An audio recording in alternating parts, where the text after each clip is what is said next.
નમસ્કાર વિદ્યાર્થી મિત્રો, હેપી એકેડેમીમાં આપનું હાર્દિક સ્વાગત છે. હું છું ભવદીપ સર અને ગયા લેક્ચરની અંદર આપણે વિકાસોની વાત કરી હતી. તો એમાં ટેટમાં મેઇન ક્વેશ્ચન જે બાળ વિકાસ ઉપર પૂછાય છે એના ઉપર આજે શરૂ કરીશું અને એમાં આજે આપણે જોવાના છે પિયાજેના જ્ઞાનાત્મક વિકાસના સિદ્ધાંત વિશે. તો ચલો શરૂ કરીએ.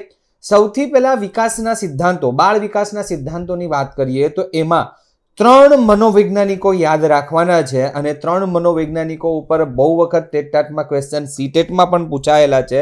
કયા કયા છે આ 3 મનોવૈજ્ઞાનિકો? તો પહેલા છે જીન પિયાજે. બહુ મોટું નામ છે જીન પિયાજેનું. બાળ વિકાસ અને મનોવિજ્ઞાનની અંદર એ ક્યાંના હતા એના ઉપર એક ક્વેશ્ચન પૂછી શકાય. તો સૌથી પહેલો ક્વેશ્ચન કે જીન પિયાજે એ સ્વિસ મનોવૈજ્ઞાનિક હતા જેમણે 1936માં બાળકોના જ્ઞાનાત્મક વિકાસ, આ અતિ મહત્વનો ક્વેશ્ચન છે. જો સાલ યાદ રાખવાની જરૂર નથી, લગભગ 90% સાલ ઉપર ક્વેશ્ચન નહીં પૂછાય, બરાબર, પણ મેઇન ક્વેશ્ચન એ પૂછાય કે કઈ પ્રકારના સિદ્ધાંત આપ્યા હતા. તો જીન પિયાજેએ જ્ઞાનાત્મક વિકાસ, કોગ્નિટિવ ડેવલપમેન્ટ તરીકે ઓળખવામાં આવે છે, એના વિશે સિદ્ધાંત આપેલો છે, બરાબર. બીજા યાદ રાખવાના છે આપણે લોરેન્સ કોલબર્ગ. અને લોરેન્સ કોલબર્ગ જે છે એ અમેરિકન વિકાસાત્મક મનોચિકિત્સક હતા.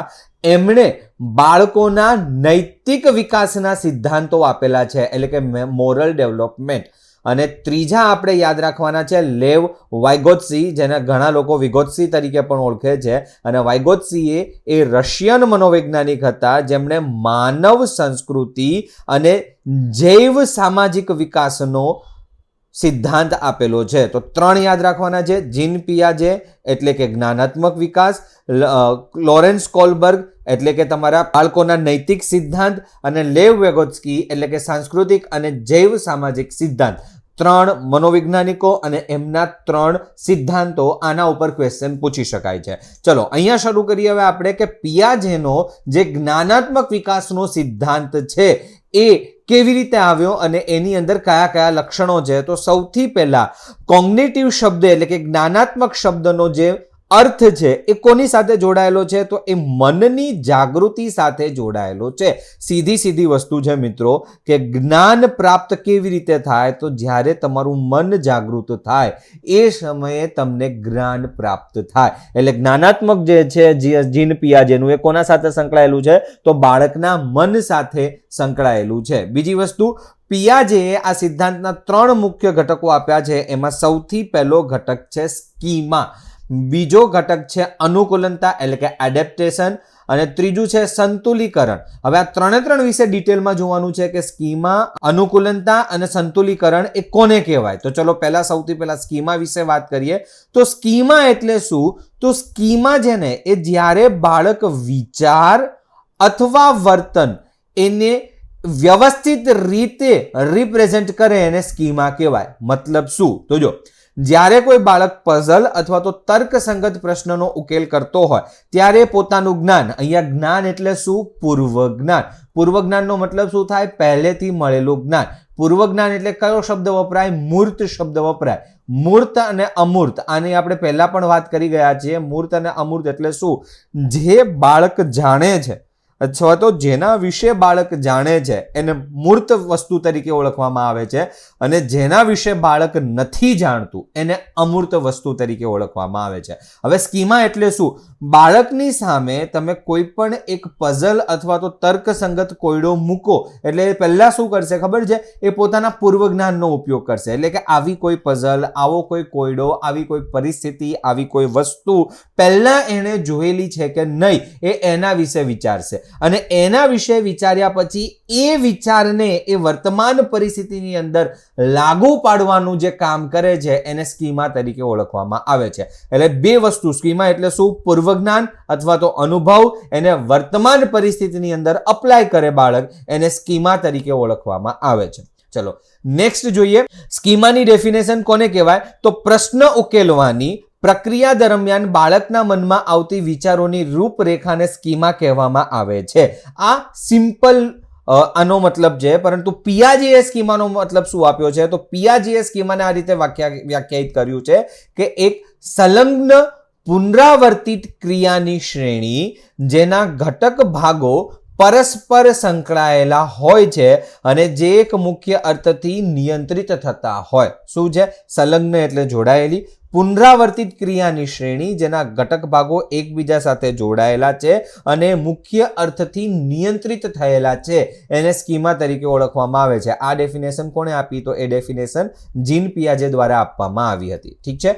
પિયાજેએ સ્કીમા એના ઉપર બાળકના સંદર્ભમાં એવી વાત કરી કે બાળકને કોઈ પણ પરિસ્થિતિને સમજવા અને તેનો પ્રતિસાદ આપવામાં મદદ કરે છે. તો આપણે ક્વેશ્ચન છે કે સ્કીમા એ શેના માટે મદદરૂપ છે? તો બાળક એ કોઈ પણ પરિસ્થિતિને સમજશે અને એનો પ્રતિસાદ આપશે. તો એક એના બેઝ પર આપે છે, સ્કીમાના બેઝ ઉપર આપે છે. ચલો નેક્સ્ટ જોઈએ આપણે અનુકૂલન, જે બીજો ઘટક છે. અનુકૂલન જે છે એના પણ અમુક ઘટકો છે. કયા કયા ઘટકો છે? તો અનુકૂલનતા પ્રક્રિયાના કારણે જ્ઞાનાત્મક વિકાસના જે ચરણો છે એ ચરણોમાં પહેલું છે એસિમિલેશન. એસિમિલેશનનો મતલબ શું થાય? આનો અર્થ છે કે વર્તમાન સ્કીમામાં કંઈક સામેલ કરવું અથવા તો અંગીકાર કરવું. વર્તમાન સ્કીમા એટલે શું? અત્યારે બાળક સામે કોઈ પરિસ્થિતિ છે તો એનો એ વિચાર કરી રહ્યો છે. હવે સ્કીમા એટલે શું? વિચાર કરવો. હવે વિચાર કેવી રીતે કરશે? પૂર્વજ્ઞાનનો ઉપયોગ કરશે. પૂર્વજ્ઞાન એટલે એને જૂના કોઈ અનુભવો થયેલા છે અને એને અત્યારના વિચારની સાથે જો બાળક જોડે તો એને એસિમિલેશન કહેવાય. સિમ્પલ વસ્તુ છે. પૂર્વજ્ઞાન અને અનુભવ જે સ્કીમામાં આવે છે એ પૂર્વજ્ઞાન અને અનુભવનો ઉપયોગ વર્તમાન પરિસ્થિતિની અંદર જો કરવામાં આવે તો એને શું કહેવાય? એસિમિલેશન તરીકે ઓળખવામાં આવે છે. ચલો બીજો તબક્કો છે અનુકૂલનનો અકોમોડેશન. અકોમોડેશનનો મતલબ શું થાય? કે વસ્તુઓને સંભાળવા માટે વિચાર અને ક્રિયાવલીઓમાં ફેરફાર કરવામાં આવે તો એને અકોમોડેશન કહેવાય. મતલબ અત્યારે બાળક કોઈ વસ્તુ જુએ છે, બરાબર, તો એ વસ્તુને જોતી વખતે બાળકને કંઈ વિચાર આવે અથવા તો એ કંઈક નવી જ રીતે, જો તમે એક વસ્તુ વિચારો, બાળક છે ને હંમેશા પોતાની રીતે વિચારે છે અને વસ્તુઓને પોતાની રીતે યાદ રાખવાનો પ્રયત્ન કરે છે, બરાબર. તો એ વસ્તુને સંભાળવા માટે, યાદ કરવા માટે કંઈક વિચાર કરશે અને પોતાની ક્રિયાવલીઓમાં ફેરફાર કરે, એને અકોમોડેશન તરીકે ઓળખવામાં આવે છે. ત્રીજું અનુકૂલનતામાં આવે છે સંતુલન અને અસંતુલન. તો સંતુલન અને અસંતુલન શું? તો સંતુલન ત્યારે થાય જ્યારે બાળકના સ્કીમા વર્તમાન માહિતી સાથે સફળતાપૂર્વક કામ કરી શકે છે, જેને એસિમિલેશન દ્વારા પ્રાપ્ત કરવામાં આવે છે. હવે આ જેટલા પણ ઘટકો તમે જોયા એ થોડા અઘરા લાગ્યા હશે, આને એકદમ ઇઝી વેમાં સમજીએ આપણે. જો સ્કીમા એટલે બાળકે, ઉદાહરણ તરીકે એવું લો કે બાળકે ક્યારેય ભેંસ જોઈ નથી, એને માત્ર ગાય જ જોઈ છે, આવું તમે સમજો. તો એણે ભેંસ નથી જોઈ, ખાલી ગાય જ જોઈ છે અને ગાય વિશે જાણે છે. એટલે ગાય એનું પૂર્વજ્ઞાન છે, ગાય એનો અનુભવ છે, ગાય એના માટે મૂર્ત વસ્તુ છે. બાળકને ખબર છે કે ગાયને 4 પગ હોય છે, એને 2 શિંગડા હોય છે, એને પૂંછડી હોય છે, આના વિશે જાણે છે બાળક. હવે પહેલી વખત જ્યારે બાળક ભેંસ જુએ છે તો એ પહેલા જ એનું પૂર્વજ્ઞાન એટલે ગાયને યાદ કરશે અને ભેંસને ભેંસ નહીં કે, એ ભેંસને ગાય જ કહેશે.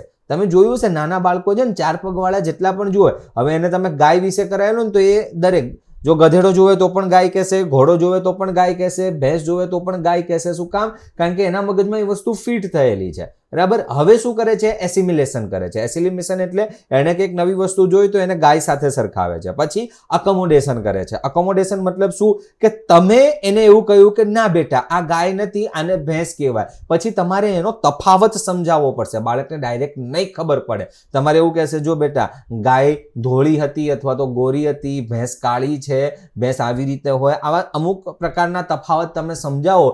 એ પછી એ યાદ રાખવા માટે ગાયને અલગ તારવે છે અને ભેંસને અલગ તારવે છે, એ અકોમોડેશન કહેવાય. જો એ અકોમોડેશન સફળતાપૂર્વક થાય, મતલબ ગાય અને ભેંસ વચ્ચેનો અંતર બાળકને સ્પષ્ટ થાય તો એને સંતુલન કહેવાય. અને જો ગાય અને ભેંસ વચ્ચેનો તફાવત સ્પષ્ટ થતો નથી, બાળકના મગજમાં હજી પણ ભેંસ એટલે ગાય જ રહે છે, તો એને અસંતુલન કહેવાય. હવે સમજાઈ આ 3 વસ્તુઓ. તો આવી રીતે સંતુલન અને અસંતુલનમાં, સંતુલન વિશે હમણાં જોયું આપણે શું કે બાળકના સ્કીમા વર્તમાન માહિતી સાથે સફળતાપૂર્વક કામ કરી શકે, એટલે કે બાળકના પૂર્વ અનુભવો એસિમિલેશન એ બંને એની વર્તમાન પરિસ્થિતિની અંદર બંધ બેસે તો એને સંતુલન તરીકે ઓળખવામાં આવે, અને જો વર્તમાન પરિસ્થિતિ સાથે બંધ નહીં બેસે તો એને અસંતુલન તરીકે ઓળખવામાં આવે. જો સંતુલન થાય તો જો અહીંયા બાજુમાં મેં એક પિક્ચર આપેલું છે. આ એક બાળક છે જેના હાથમાં પઝલ છે અને એણે પહેલા આવી પઝલો સોલ્વ કરેલી છે, એટલે જો એ યાદ કરી રહ્યું છે, અને યાદ કરે છે એના કારણે એના ચહેરા ઉપર સ્મિત જોવા મળે છે. શું કામ? કારણ કે એને કોન્ફિડન્સ છે કે એ આ પ્રકારની પઝલ સોલ્વ કરી શકે છે. પણ બાજુમાં જુઓ તો આ પહેલું છે એ સંતુલનનો પ્રકાર થયો, બરાબર. વર્તમાન સ્કીમા સાથે જે સફળતાપૂર્વક એસિલિમેશન થયું તો એ સંતુલન થયું કહેવાય. બાજુમાં તમે જુઓ તો આ બાળકે આવી ક્યારેય કંઈ વસ્તુ જોઈ જ નથી, તો એને આ પઝલ સોલ્વ કરવા માટે બહુ તકલીફ ઊભી થઈ રહી છે, એટલે વર્તમાન સ્કીમા સાથે એસિલિમેશન નથી થઈ રહ્યું, તો એ શું થશે? એ અસંતુલન થશે, બરાબર. તો વિદ્યાર્થી મિત્રો, સંતુલન અને અસંતુલનની જે પ્રક્રિયા છે, બરાબર, એને સમજવા માટે બાળકના જ્ઞાનાત્મક વિકાસની પ્રક્રિયા શીખવાનો પહેલો કિસ્સો માનવામાં આવે છે. સંતુલન અને અસંતુલન શું કરવામાં આવે છે? બાળકની જ્ઞાનાત્મક વિકાસની પ્રક્રિયા શીખવા માટેનો પહેલો તબક્કો, બરાબર. તો મિત્રો, અત્યારે આપણે પિયાજેના જ્ઞાનાત્મક સિદ્ધાંતના ઘટક વિશે જોયું છે. હવે અહીંયા બાળકોની અવસ્થાઓ શરૂ થાય છે. એ અવસ્થાઓ આપણે નેક્સ્ટ લેક્ચરમાં જોઈશું. તમારો કોઈ પણ ક્વેશ્ચન હોય, કોઈ પણ પ્રકારનો સવાલ હોય તો તમે નીચે કોમેન્ટમાં ટાઈપ કરી શકો છો. લાઈક, શેર અને સબસ્ક્રાઇબ કરવાનું ભૂલતા નહીં. મળીએ નવા વિડીયોમાં.